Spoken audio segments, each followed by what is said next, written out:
With Moss. So he kind of made this really stunning announcement and dropped it out there. And then when it got picked up, it's like, oh, no, he didn't mean that. It's taken out of context. So what's the deal?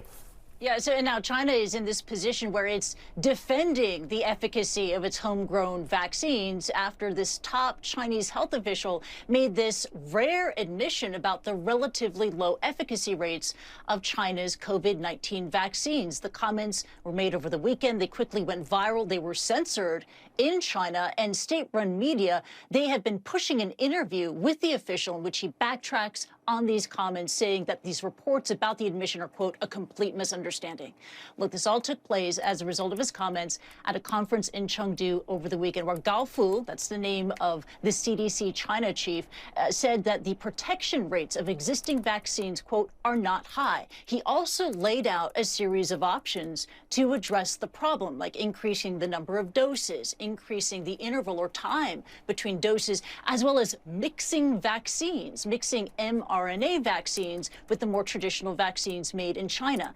That option has generated a lot of discussion. There is very little data on mixing vaccines, but clinical trials are underway, including we've discovered a clinical trial underway here in Hong Kong. I just spoke with Dr. Ivan Hung. He is an infectious disease expert at the Hong Kong University School of Medicine. He is currently recruiting 100 subjects to first take the Pfizer-BioNTech mRNA, the messenger RNA vaccine, and then 4 weeks later take the Chinese Sinovac vaccine. The purpose of this study is to see whether this option, mixing vaccines, would be not just more effective, but also more safe. Take a listen.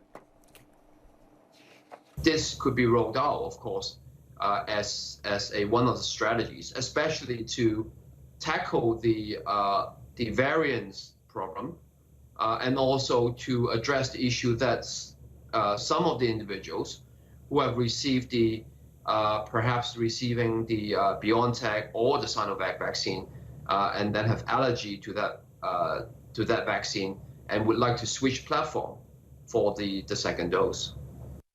Now, Dr. Hung also adds that the trial would be completed by about August, September of this year. But look, available data shows that China's vaccines, like the ones made by Sinopharm or Sinovac, they do have lower efficacy rates compared to Moderna, compared to the Pfizer-BioNTech vaccine. And new data out from Brazil in regards to Sinovac shows that that vaccine has an efficacy rate of 50.7%, just above the cutoff rate of 50% set out by the World Health Organization. According to the same data set that just came out, it said that if the interval is extended between doses for the Sinovac vaccine, then the efficacy rate would increase to at 62.3%. So the options that were laid out by the CDC director in China over the weekend are definitely worth exploring. John.